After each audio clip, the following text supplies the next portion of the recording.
Welcome back to another episode of Stand on Guard. Today is October 29th, 2 days away from Halloween. Wow. When we come back, very shortly, the update on those Chinese spies, Trudeau's latest leadership challenge, and we're 1 week away from President-elect Donald Trump, or thereabouts. The election's 1 week away. When we come back, more about... So we are in a very precarious position in this country. We need political change, but we also need the resolve to resist.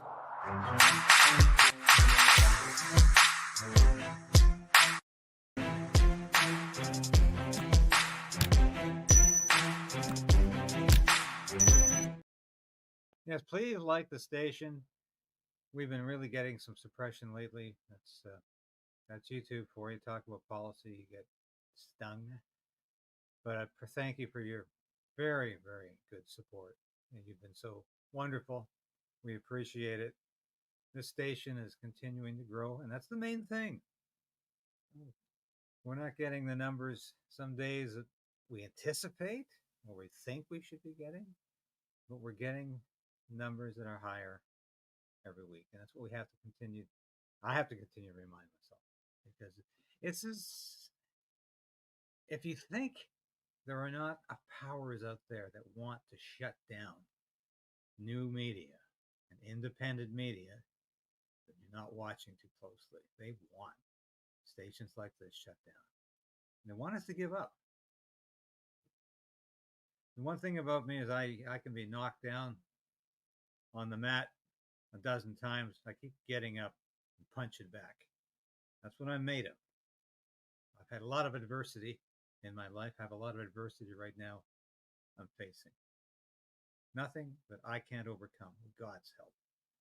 And with the help of friends and people like you. Your comments mean so much to me. I'm sorry for going off on a minor tangent here, but your comments and your words of support mean so much. When sometimes you wake up in the morning and you say, is it worth it? Maybe I should have just sold out to the mainstream media.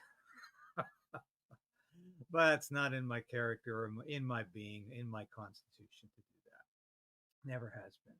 So you remember the scandal, and I've been harping on this for quite some time, about those 11 members of parliament, maybe senators, who were in the pay of a foreign government, according to this bipartisan security report that came out last April. And of course, not a word's been said about it since the House has resumed. Even though we just had, we had the Hogue inquiry meeting, the inquiry in foreign interference met. And what did Justin Trudeau use that opportunity to do? He didn't even talk about China. He talked about India. And the fact that there were all of these conservative MPs potentially implicated in the scandal, without, of course, mentioning a name. I won't go into that. So we had some word on this yesterday in a news conference. And Sam Cooper was there. And you've seen Sam on my show. He is one of the few investigative journalists out there who's covering Chinese interference. So this is a news conference, and they've uncovered some information, and we'll let them talk. Democracy has been under attack by authoritarian regimes. Chief among them is the People's Republic of China. And I'm joined today by leading experts on foreign interference: Sam Cooper, investigative journalist and author of Willful Blindness, 3rd edition; Dr. Charles Burton, senior fellow at Synopsis; and Michelle Junot-Katsuya, former Asia-Pacific desk chief at CSIS, the Canadian Security Intelligence Service. We're here today to address a question that all Canadians have been asking. Who are the parliamentarians who have been identified in a confidential report by the National Security and Intelligence Committee of Parliamentarians? In their special report, paragraph 164 states that NSICOP has, quote, seen troubling intelligence that some parliamentarians are, in the words of the intelligence services, semi-witting or witting participants in the efforts of foreign states to interfere in our politics, end quote. How can Canada have an election if Canadians don't know whether the people they're voting for has their best interests at heart or if they're serving a foreign master? Nearly every opposition party leader has called for the names of the parliamentarians identified in the NSICOP report, but the Trudeau government refuses to do so. Well, the Trudeau government refuses to even acknowledge it's a problem or it's an issue. Now, this is a very good point raised here. Should we not be a little bit concerned about this? When this was announced last April, there was clarion calls from even the mainstream media. Get the names out. Who are these people? Then it suddenly subsided, and you had the liberal mainstream media suggesting this was a witch hunt. Love that word. It's always, every time anybody asks too many questions, it's a witch hunt. And we'll continue. It's placed directly into the hands of authoritarians.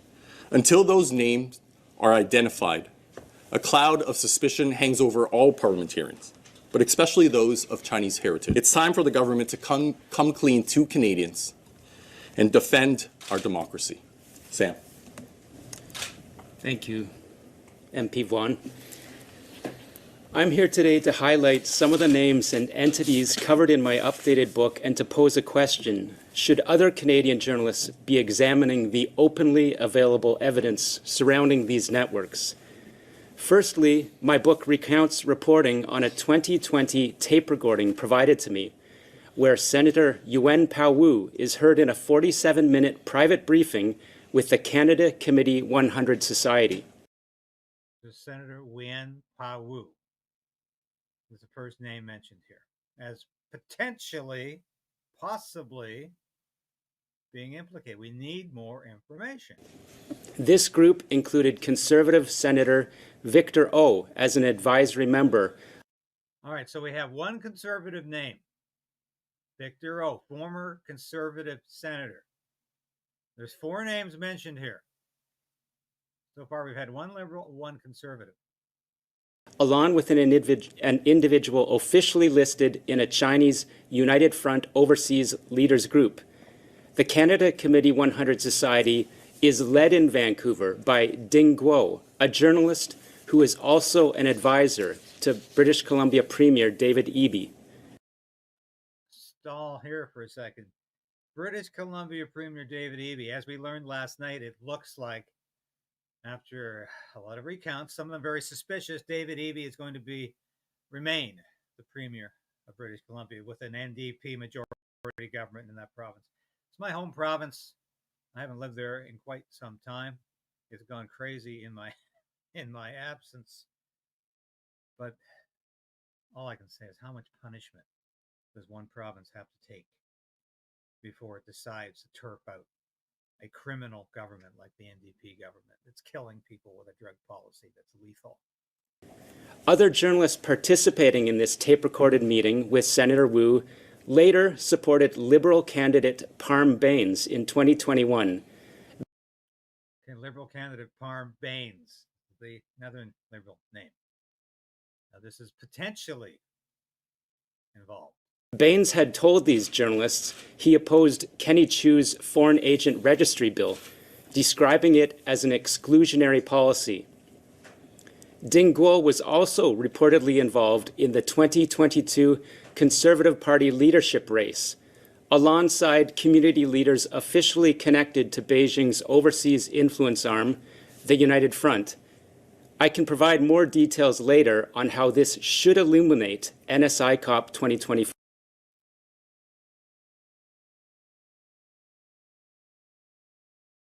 Okay, so we also have some possible interference with the leadership, conservative leadership. This is a convoluted story, and we need more information, not little bits and pieces like this. We need the whole report unredacted. That's what it comes down to here. Come on, folks. This is ridiculous. Dropping some names. I think this is, and it might have affected the conservative leadership. So perhaps that's why there's no desire from either the Liberal government or the official opposition to really explore this much further, because it might be embarrassing. I want answers. I don't know any more than you do about this. My queries have been stonewalled. Now, I'm going to have Sam Cooper on the show again to discuss this, and I think he might be able to bring some more light onto this. But until then, this remains a national scandal that we have not explored. And I'm not going to put these people's faces in front of you and saying they're all guilty, because we don't have anything except a redacted report in front of us. And that is inexcusable. And we need to demand better. But what's happening with Justin Trudeau? Well, now we're talking secret ballot. Ooh, yeah. Disgruntled Liberal MPs call for secret ballot vote on Trudeau's future. You know what that means? Absolutely nothing. Because as I've said repeatedly, when Justin Trudeau became the leader of the Liberal Party, you know, you can say what you want about Justin Trudeau's intelligence, and in terms of understanding economics, understanding foreign policy, understanding history, it's pretty low. He doesn't really get it. But he was raised in a political family. His father was prime minister for what? Almost 15 years? Yeah. 15 years in total, minus the 9 months of Joe Clark's government. So, it's almost 16 years if he had remained undefeated. But of course he comes from a political family. Of course he has some political instincts. And the first thing he did when he became leader of the Liberal Party is to ensure that nobody could remove him as leader of the Liberal Party by a caucus vote. So it's really academic to keep on saying, well, how many MPs want Justin Trudeau out? Justin Trudeau has said a time and time again he is running in the next election as the leader of the party. He doesn't give a damn how many Liberal MPs don't want him to run. This has nothing to do with them. This has nothing to do with the party. It's got everything to do with Justin Trudeau. So he will be running in the next election. And when you watch the kind of opposition that's being fronted, it's no mystery as to why Justin Trudeau isn't backing down. Liberal members of Parliament speaking on Parliament Hill today on a deadline day that some MPs gave Prime Minister Justin Trudeau to decide on his future as party leader. Just 18 hours after that deadline was issued last week, Trudeau reiterated he's not going anywhere. And now, as you heard there, some say they'd like to see Caucus hold a secret ballot vote on his leadership. But there does not appear to be consensus on even that. So what happens now? Liberal MP for the Ontario riding of Markham-Stouffville, Helena Jazyk, is with me live in studio. Hi, Ms. Jazyk. Good to see you. Very good to see you, too. I appreciate you making the time. A number of your colleagues there are calling for a secret ballot, essentially, to put this issue to rest. Are you in favor of that? I'm very much in favor of a secret ballot. I think it's time that we clear the air. Since last Wednesday, as you know, there was a lengthy caucus meeting, and obviously people had a diversity of views. The Prime Minister did say, as he said publicly, of course, that he would reflect. The one thing that I think is really important, we certainly emerged united, that we all wanted to do everything we could to defeat Pierre Poilievre and the Conservatives in the next election. There was total unity on that. On the case of leadership, there is... Just a note, I see your comments, just the volume was a little low. My apologies, and I should have been looking at your comments. I'm looking at your comments now. We're only halfway through the show. I've got it up. Okay, I've got the volume up higher. Let me know if that's coming through loud and clear now, and we'll get back to this. But this, Helena Jazyk says the party's united, the caucus is united. Is there a contradiction here? Am I missing something? She just said that there's a lot of Liberal MPs that don't want Justin Trudeau to run again, and she's saying, I mean, these people just read from a script even when it doesn't make any bloody sense. Clearly a diversity of views, and I think we need, as I said, to clear the air and have a secret ballot. In what is, in your view, the prospect of one? Because my understanding, and please do correct me if I'm wrong, there really isn't any mechanism to force that per se. Exactly. The Liberal caucus did not adopt the Reform Act as the Conservative Party did. So this would have to be something that is decided by, hopefully, the caucus chair. Presumably, the Prime Minister's office will have a view on the situation. But essentially, as you will no doubt have heard, the Deputy Prime Minister, Minister of Finance, Chrystia Freeland, has said there is a confidence that there is a majority of the caucus in favor of him staying. So I think it is sensible to test that out, to make sure that once that result comes out, that there is unity in the Liberal caucus. Is it your view that caucus could decide as a whole, for example, the caucus chair, to hold that secret ballot without the rubber stamp or without the go-ahead or green light from the Prime Minister's office? The process is not entirely clear to me. I know that the caucus chair has an executive committee made up of regional representation and so on. Presumably, they will be discussing how to proceed.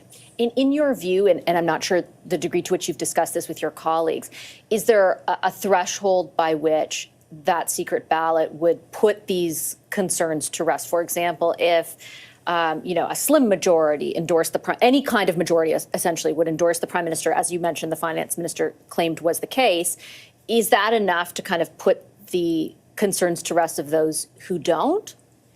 My understanding is that usually it is the leader's prerogative to...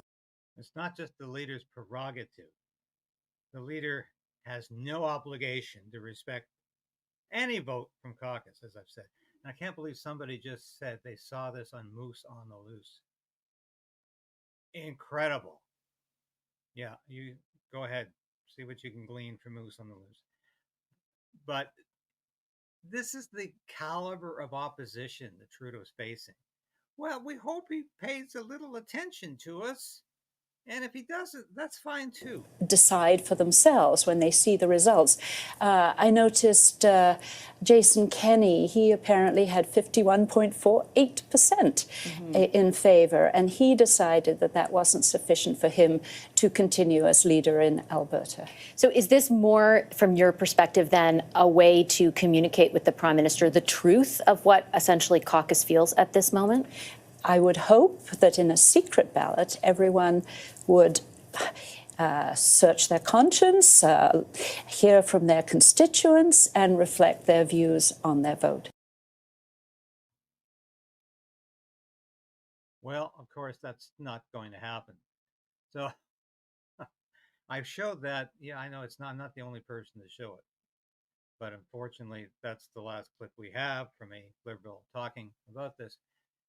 I want to turn now to the good news of the day, because we are in a state of complete disruption in Canada right now in terms of Justin Trudeau surviving, because it's all up to the next election, which I still maintain is going to be a lot sooner than Justin Trudeau originally thought. And a lot of the pundits are still saying that the NDP will vote with the government the next time.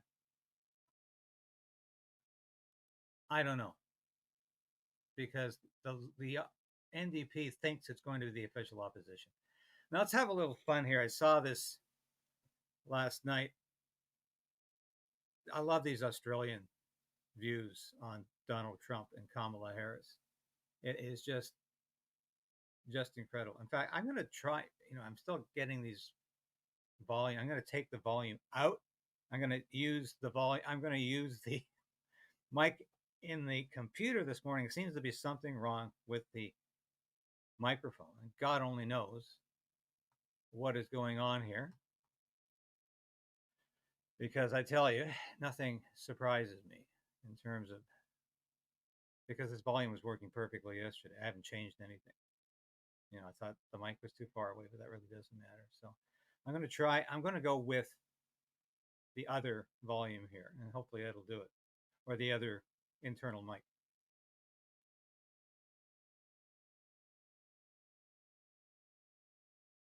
Ah, what a charming man. Not at all bitter or insane, is he? You know what? He's like the male Whoopi Goldberg. And talking about Whoopi, here she is claiming that Donald Trump will deport the coloured wives of white men. He'll break up interracial marriages and will then marry off the white men to new wives. Talking about you, it's us. He's not going to say, oh, you're with a white guy, I'm going to keep you from being deported. No, he's going to deport you and put the white guy with someone else. The man is out there. What can you say about these people? They really should have never closed those asylums.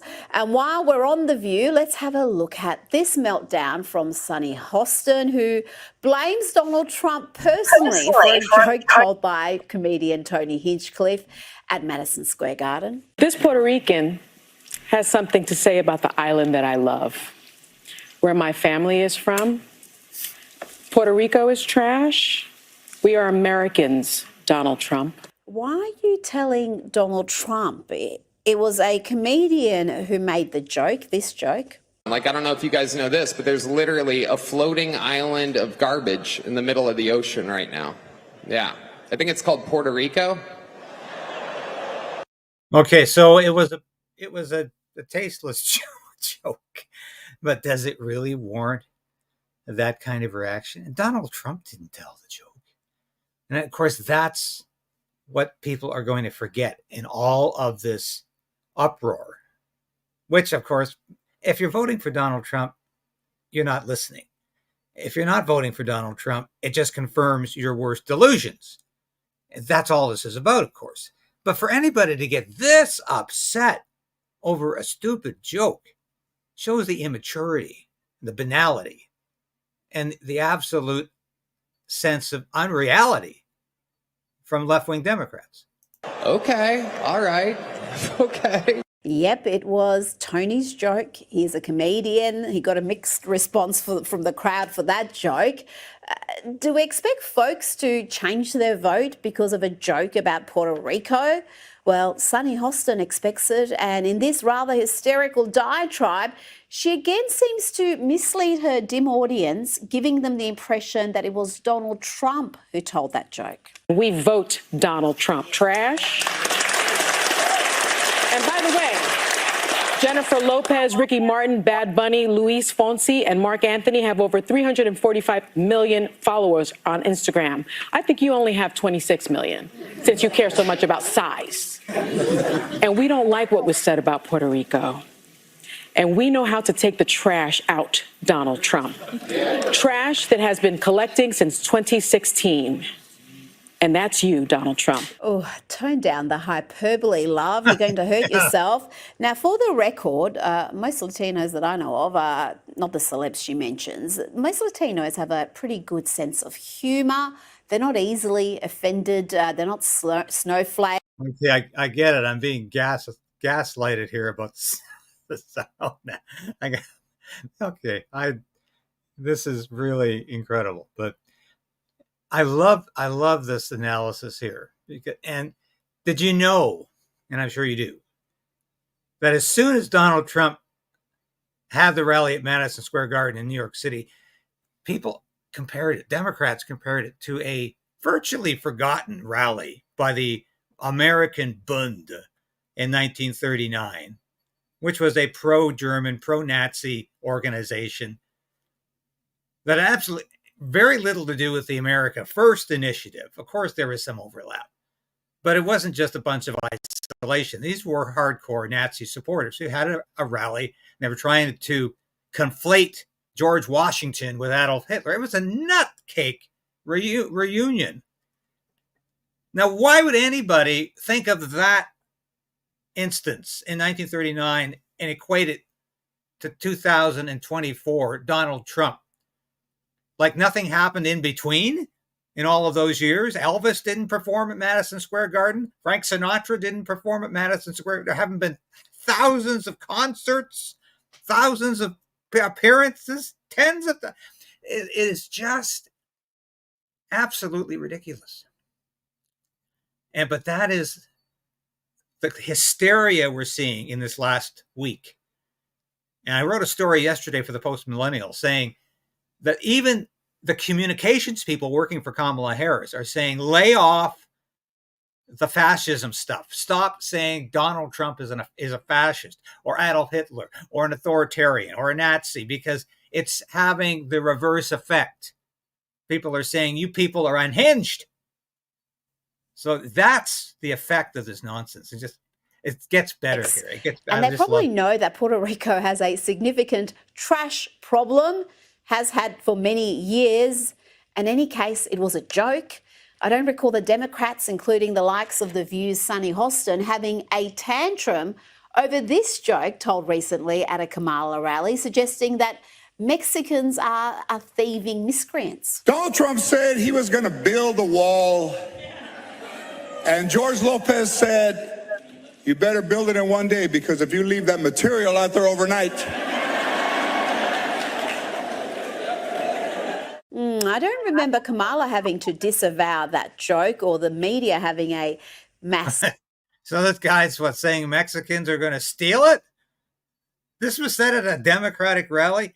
Where's the outrage? Where's Sonny Hoskins? Oh, getting on the View and saying, I'm wounded. He's wounded me. It's just, the hypocrisy is overwhelming. Meltdown about it. And of course, Don Lemon was joining in the insanity. Listen to this nonsense. You want to see the October surprise that just might kill Donald Trump's chances of becoming president? This one stupid racist joke. And they released a statement almost immediately trying to distance Donald Trump from the comedian and that joke. But not before some really high-profile stars started reposting videos of Kamala Harris's support of Puerto Rico, like Bad Bunny, J-Lo, and Ricky Martin. They have hundreds of thousands, if not millions. Okay, Don Lemon, if you recall, was the guy on CNN. He used to follow Chris Cuomo at night. Both of them got fired because because their ratings were so low. But of course, now he's got one of the lowest rated shows on YouTube. He can't compete with any of the large YouTube shows like Benny Johnson and all of the other guys who are out there telling the news the way people want it to be told. But Don, and it's, I know Tucker Carlson started the Don Lemon joke, but it's Don Lemon, and this guy is just such a snowflake. It's incredible. Millions of loyal fans. That comedian, Kill Tony, may have just killed Donald Trump's chances of becoming president. That is called wishful thinking, folks. Good luck with that, Don. Let's check in now with Tim Walz, who wants Republicans to stop all that name calling. I think the core principle, adhering to the Constitution, the rule of law, getting away from the name calling and the division. But wasn't it Tim Walz who just a few days ago called the world's richest man the genius, sending rockets into space and using his considerable wealth to help save free speech? Wasn't it Tim Walz who called Elon Musk a dipshit? Elon's on that stage, jumping around, skipping like a dipshit on these things. You know it. And remember when the man who put tampons in boys' bathrooms in schools across Minnesota called Republicans weird and creepy? You know it. You feel it. These guys are creepy and, yes, just weird as hell. That's what you see. And here is Tim Walz pushing the dangerous lie that Trump's sellout rally at Madison Square Garden was some Nazi-inspired event. Donald Trump has descended into madness over the last few weeks. And I think some of you don't miss on this. Go do your Google on this. Donald Trump's got this big rally going at Madison Square Garden. There's a direct parallel to a big rally that happened in the mid-1930s at Madison Square Garden. And don't think that he doesn't know for 1 second exactly what they're doing there. That's the weirdo accusing his opponents of using reckless language, really. Now it's time to check in with the woman herself, Kamala Harris. Here she is with a bunch of celebs, including John Legend, chanting, "We are not going back." We're not going back. We're not going back. Did you spot actor Mark Ruffalo there? How is he getting FaceTime with the Veep? Anyway, what it comes down to, folks, is this. We've had some really strange political phenomena in Canada lately. The New Brunswick election, after all the work the Conservatives have been doing against gender ideology, New Brunswick people voted in a Liberal government. I mean, this is nuts. British Columbia, how much punishment does one province have to take? This election should not have been close. And yet it was razor thin. And it looks now this morning, that we can confirm that the BC NDP won that election. This is a government that has gone out of its way to introduce drugs into society. It's called a safe supply, except it's not safe. This is absolute insanity. But that is what BC has been all about. It should not have been close.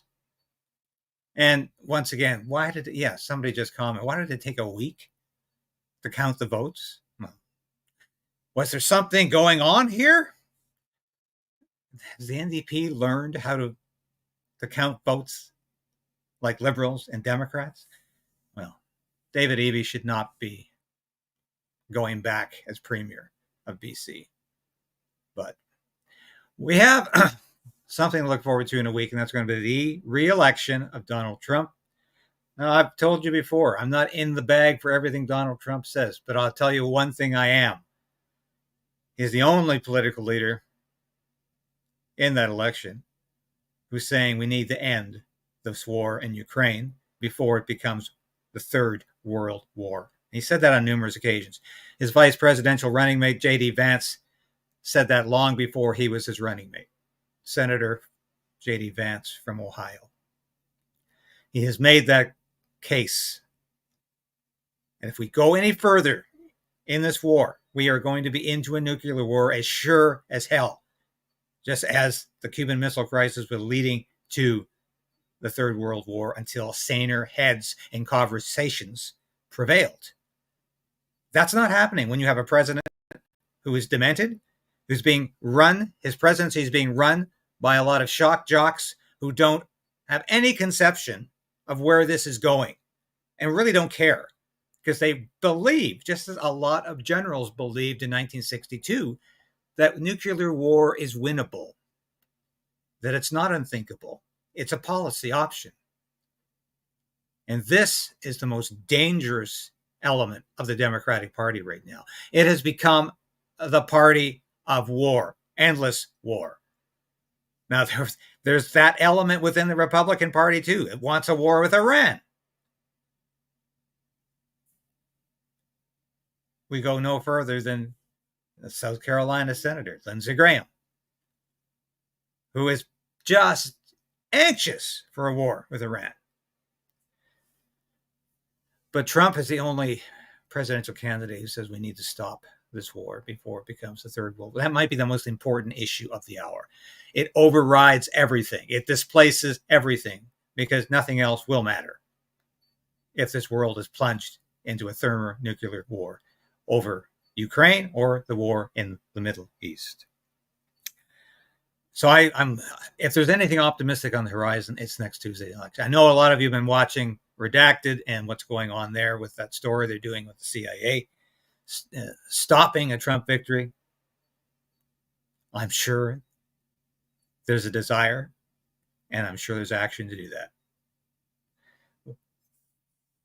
I don't think it's going to come to fruition or come to pass before next Tuesday. Anyway, thanks for your patience. Then we had some volume problems today. I have to look into that. I don't know what is going on because I didn't do anything differently this morning than I do every other day of the week. But am I, are funny things going on? Of course they are.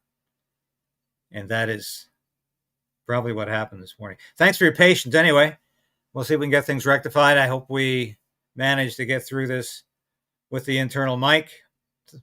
Thanks for your comments. We do our best. And some days that's not enough. But hopefully most days it is. Thank you for watching today. And continue to resolve to resist, folks. We need to do that.